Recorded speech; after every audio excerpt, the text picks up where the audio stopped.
नमस्कार दोस्तों, स्वागत है आपका हमारे YouTube चैनल पर। और आज हम आ चुके हैं एक नए वीडियो के साथ जिसमें हम लोग बात करेंगे एक्सेप्शन हैंडलिंग की।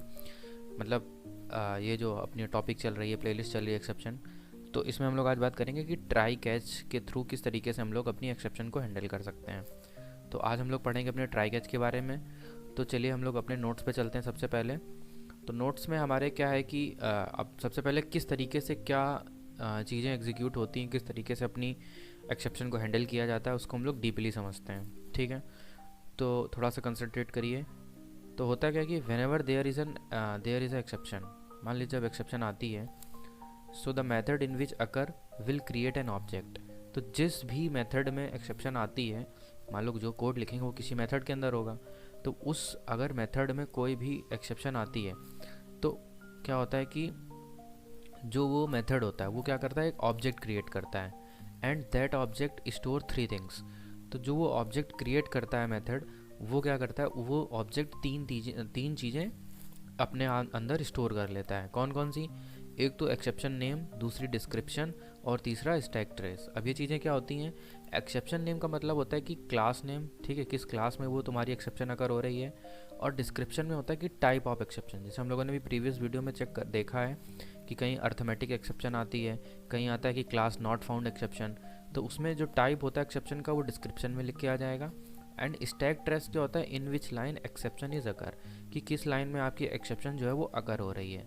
तो ये जो अभी ये इतनी चीज़ें क्लियर हुई कि अगर एक्सेप्शन आती है तो जिस क्लास में आती है, तो जो मेथड होता है वो मेथड क्या करता है, एक ऑब्जेक्ट क्रिएट करता है। और उस ऑब्जेक्ट के अंदर तीन चीज़ें होती हैं, exception name, description and stack trace. ठीक है, तो मान लीजिए ये क्या है, एक ऑब्जेक्ट क्रिएट हुआ, उसके अंदर ये तीन चीज़ें थी, तो मेथड ने क्या किया, एक ऑब्जेक्ट क्रिएट किया।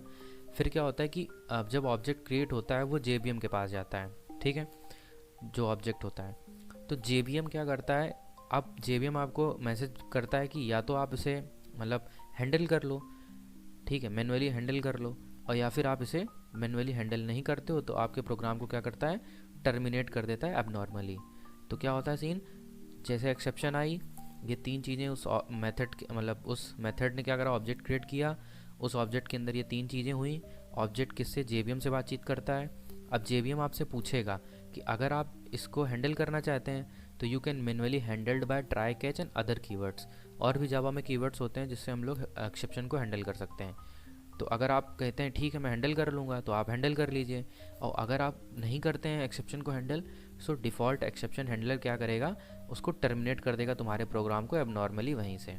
ठीक है, तो ये सीन होता है कि किस तरीके से हम लोग मतलब एक्सेप्शन आती है और किस तरीके से उसको हैंडल करते हैं और नहीं करते हैं हैंडल। तो डिफ़ॉल्ट एक्सेप्शन हैंडलर क्या करता है, सारी चीज़ें आपको समझ आ गई होंगी। एक बार देख लीजिए कि अगर एक्सेप्शन आती है तो उस मेथड वो ऑब्जेक्ट क्रिएट करता है, उसमें तीन चीज़ें होती हैं, और तीन चीज़ों के बाद में फिर वो जो ऑब्जेक्ट क्रिएट करता है वो ऑब्जेक्ट JVM से बात करता है। अगर आपको उसे हैंडल करवाना है आपको वार्न करता है, अगर आप हैंडल करवा सकते हैं तो जो कीवर्ड्स होते हैं मैनुअली आप उनको हैंडल करवा लीजिए। और अगर आप उनको हैंडल नहीं करवाते हैं तो डिफ़ॉल्ट एक्सेप्शन हैंडलर उन्हें आपके प्रोग्राम को एबनॉर्मली टर्मिनेट कर देगा। ठीक है, अब we can handle the exception using 5 keywords. तो आज हम लोग अभी ट्राई और कैच के बारे में पढ़ेंगे। बाकी फाइनली और थ्रोज कीवर्ड्स को आने वाले वीडियो में मैं आपको कवर कर दूंगा। तो अभी अपने अगर आपसे कोई पूछता है कि कितने कीवर्ड्स होते हैं जिनसे हम लोग एक्सेप्शन को हैंडल कर सकते हैं, so there are the 5 keywords is there, try, catch, finally, throw and throws. ठीक है, तो अभी ट्राई कैच के बारे में देख लेते हैं कि क्या सिंटेक्स रहता है। तो अभी ये चीज़ें आपको क्लियर हो गई होंगी कि किस तरीके से एक्सेप्शन आती है, कैसे मेथड के अंदर ऑब्जेक्ट क्रिएट होता है, फिर वो JVM से किस तरीके से हम लोग उसको करते हैं। तो सिंटेक्स में क्या है कि ट्राई के अंदर ये देखिए अपना स्कोप है इसका, और कैच का भी एक अपना अलग स्कोप है। और ट्राई के अंदर हमेशा हम लोग रिस्की कोड को लिखते हैं। रिस्की कोड होता है जिसमें हमें एक्सेप्शन आने के चांसेस होते हैं, उस कोड को यहाँ पे लिख देते हैं। और उसका जो एक अल्टरनेट वे होता है, तो अगर इस कोड के अंदर कोई एक्सेप्शन आती है तो हमारा जो कैच ब्लॉक है वो एग्जीक्यूट हो जाएगा, और उसकी जगह वो हैंडलिंग कोड चल जाएगा और आपका प्रोग्राम जो है एबनॉर्मली पूरी तरीके से एग्जीक्यूट हो जाएगा। और अगर यहाँ पे कोई एक्सेप्शन नहीं आती है, रिस्की कोड में अगर कोई एक्सेप्शन नहीं अगर होती है, तो अपना जो कैच ब्लॉक है वो एग्जीक्यूट नहीं होता है और डायरेक्ट अपना प्रोग्राम नीचे चल के एग्जीक्यूट हो जाता है। सो ये एक प्रॉपर इसका सिंटेक्स है, आप इसको देख सकते हैं।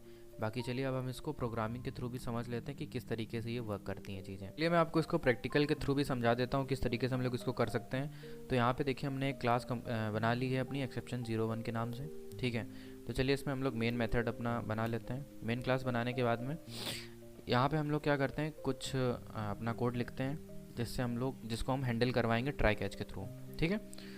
तो यहाँ पे हम लोग लेते हैं इंट एज इक्वल्स टू मैंने कर दिया 100, कॉमा बी इक्वल्स टू मैंने कर दिया 2, कॉमा सी, और यहाँ पे करा दिया कि जो सी है उसमें हमें ए को डिवाइड कर दो बी से, और इसके बाद में system dot out dot println से हमें क्या कर दो, सी प्रिंट करके हमें दे दो, ठीक है।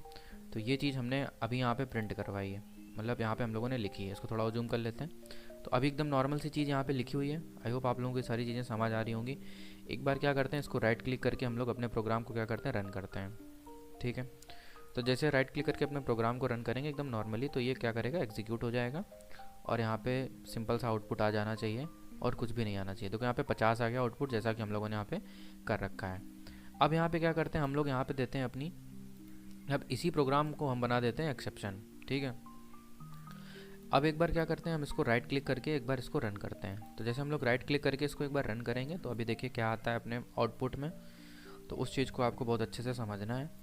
तो अभी देखो, हमने आपको स्टार्टिंग में नोट्स में बताया था कि जब अपना जो ये बनता है, मतलब क्या करता है, जिसमें एक्सेप्शन आई होती है। जैसे देखो यहाँ पे एक्सेप्शन किस में आई है, मेन मेथड में। तो ये क्या करता है, एक ऑब्जेक्ट क्रिएट करता है, जैसे हमने अभी बताया था आपको नोट्स में। तो ऑब्जेक्ट क्रिएट करने के बाद में वो 3 चीज़ें क्रिएट करता है। कौन कौन सी 3 चीज़ें क्रिएट करता है? सबसे पहले आपको एक्सेप्शन नेम, डिस्क्रिप्शन और स्टैक ट्रेस। तो देखो यहाँ पे तीनों चीज़ें आ गई हैं। देखो एक्सेप्शन का नाम आया सबसे पहले, तो क्या है, अर्थमेटिक एक्सेप्शन, ठीक है। किस वजह से आ रही है? डिस्क्रिप्शन क्या है उसका, कि बाय जीरो की वजह से आ रही है यहाँ पे, ठीक। और जो हमारा लास्ट में क्या होता है, ट्रेस जो होता है हमारा, यहाँ पे देखिए क्या था हमारा, आखिरी में ट्रेस था। एक्सेप्शन जो ये हमारा था स्टैक ट्रेस। तो ट्रेस हमारा क्या करता है, ट्रेस करता है लाइन को। तो चौथी लाइन में देखो ये आ रहा है। तो मतलब 3 चीज़ें जो ऑब्जेक्ट अपने अंदर क्रिएट कर लेता है, तो वो तीनों चीज़ें देखो यहाँ पे साफ साफ दिख रही हैं कि एक्सेप्शन का नाम और उसका डिस्क्रिप्शन किस वजह से आ रही है, बाय जीरो की वजह से एट एक्सेप्शन डॉट मेन में, और किस लाइन पे आ रही है, चौथी लाइन पे आ रही है। तो ये पॉइंट आप लोगों को समझ आ गया होगा कि यहाँ पे क्या चीज़ हो रही है।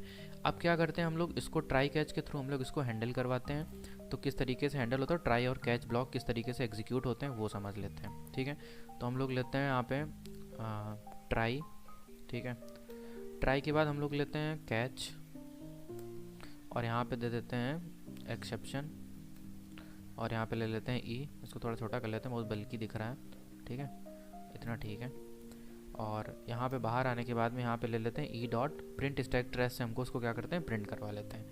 अब जो अपना हैंडलिंग कोड है, हमने आपको बताया था जो रिस्की कोड होता है, रिस्की कोड को हम लोग किस में रखते हैं, कैच के अंदर। तो ये हमारे इसमें एक्सेप्शन आ रही थी अभी, जैसा कि मैंने नोट्स में आपको यहाँ पे देखो बहुत अच्छे से बता रखा है कि रिस्की कोड हम लोग कहाँ रखते हैं, ट्राई के अंदर। तो देखो जिसमें एक्सेप्शन आ रही थी उसको हमने कहाँ रखा है, ट्राई के अंदर, ठीक है। अब हैंडलिंग कोड ऑटोमेटिक जो अपना जावा है वो उसको हैंडल करेगी, ठीक। तो अभी क्या करते हैं, अगर देखो कुछ चीज़ें होती हैं जो आपको समझनी है बहुत अच्छे से, कि कब ट्राई के बाद कब कैच एग्जीक्यूट होता है, कब एग्जीक्यूट नहीं होता है, ठीक। तो सबसे पहले यहाँ पे हम लोग एक और ले लेते हैं, system dot out dot println ले लिया, और यहाँ पे हमने कहा कि यहाँ पे प्रिंट करा दो हेलो, ठीक है, यहाँ पे हेलो। और यहाँ पे भी एक अंदर ले लेते हैं इसके कैच के अंदर, जिससे हमें पता चल जाएगा कि हमारा कैच ब्लॉक एग्जीक्यूट हो रहा है कि नहीं हो रहा है। तो यहाँ पे हमने करा दिया प्रिंट हाई, ठीक। तो अब क्या करते हैं, एक बार रन करते हैं। अब जैसा कि मैंने आपको बताया था नोट्स में कि अगर ट्राई के अंदर एक्सेप्शन आती है तो ट्राई के बाद हमारा कैच ब्लॉक एग्जीक्यूट होता है, ठीक है, और उसके बाद दूसरी चीज़ें एग्जीक्यूट होती हैं। और जैसे मान लो इस लाइन पे एक्सेप्शन आएगी तो ये नीचे वाली लाइन एग्जीक्यूट नहीं होगी, इस वाली लाइन के बाद सीधे जो कंट्रोल है वो कैच ब्लॉक के पास आ जाएगा, और कैच ब्लॉक जो होगा वो एग्जीक्यूट होने लगेगा, और उसकी जगह कोई हैंडलिंग कोड वहाँ पे लगा देगा, ठीक है। तो ये चीज़ आपको समझ आ गई हम कहना क्या चाह रहे हैं। और अगर मान लो ट्राई ब्लॉक में कोई भी एक्सेप्शन नहीं अगर होती है तो अपना कैच ब्लॉक एग्जीक्यूट नहीं होगा, ये स्किप हो जाएगा और सीधा आगे की चीज़ें एग्जीक्यूट हो जाएंगी। तो एक बार क्या करते हैं, मैं आपको दिखा देता हूँ, अगर एक्सेप्शन नहीं आती है तो देखते हैं अपना कैच ब्लॉक एग्जीक्यूट होता है या नहीं होता है, ठीक है। तो हम लोग राइट क्लिक करते हैं और अपनी क्लास को रन करते हैं। तो अभी आपको पता चल जाएगा कि एग्जीक्यूट अपना कैच ब्लॉक देखो एग्जीक्यूट होता है कि नहीं होता है। ठीक है, तो सब कुछ ट्राई करते हैं चेक करके। अपनी क्लास बिल्ड हो गई है। तो अब देखिए अपना आउटपुट क्या आया है। अपना आउटपुट आया है 50 और हेलो। तो देखो यहाँ पे ये जो अपनी ये जो है यहाँ पे एक्सेप्शन थी नहीं ट्राई में, तो ये देखो पूरा यहाँ तक रन हुआ और यहाँ पे प्रिंट भी हो गया सी की वैल्यू 50। फिर देखो जब यहाँ पे कोई एक्सेप्शन नहीं थी कैच ट्राई में, तो हम लोग कहाँ गए, कैच में। मतलब कैच में नहीं गए क्योंकि कोई एक्सेप्शन थी नहीं, तो हमें हैंडलिंग कोड की कोई ज़रूरत नहीं है। फिर सीधा हम लोग यहाँ आ गए और यहाँ पे देखो हेलो प्रिंट हो गया। तो ये चीज़ समझ आ गई कि एक्सेप्शन आएगी तभी हम लोग कैच ब्लॉक में जाएंगे, नहीं आएगी तो हम लोग कैच ब्लॉक को एग्जीक्यूट नहीं करेंगे, मतलब वो एग्जीक्यूट नहीं करती जावा। अब यहाँ पे हम क्या देते हैं, यहाँ पे दे देते हैं हम एक्सेप्शन। तो अब एक बार राइट क्लिक करके अपनी क्लास को रन करो। तो जैसे ही हम लोग अपनी क्लास को रन करते हैं तो अब देखना, अब ऊपर एक्सेप्शन है ट्राई में, तो कैच के अंदर कंट्रोल जाना चाहिए। अब देखो क्या हुआ, पहली लाइन चली यहाँ तक, ठीक, इस जगह जहाँ एक्सेप्शन मिली तुरंत हम लोग कैच में चले आए। कैच में आने के बाद देखो पहले प्रिंट हुआ E dot print stack trace से जो ये ऑब्जेक्ट बना था ई नाम का जिसमें तीनों चीज़ें हैं, तो वो तीनों चीज़ें यहाँ पे आ गई कि अर्थमेटिक एक्सेप्शन है, बाय जीरो की वजह से डिस्क्रिप्शन और प्रिंट स्टैक ट्रेस लाइन बता दी उसने। ये एग्जीक्यूट होने के बाद में फिर यहाँ पे हमने जो हाई लिखा था वो हाई प्रिंट हो गया, फिर नीचे आए और फिर हेलो प्रिंट हो गया। तो आपको इनकी जो फ्लो है वो समझ आ गया होगा कि किस तरीके से ये एग्जीक्यूट होते हैं और किस तरीके से ये अपना कोड को हैंडल करते हैं। सो आई होप आप लोगों को ट्राई और कैच के बारे में बहुत अच्छे से समझ आ गया होगा। और अगर आपको वीडियो अच्छा लगा हो तो वीडियो को लाइक करें, दोस्तों के साथ अपने शेयर करें, चैनल को सब्सक्राइब करें। मिलते हैं अगले वीडियो में, तब तक के लिए बाय बाय, जय श्री राम।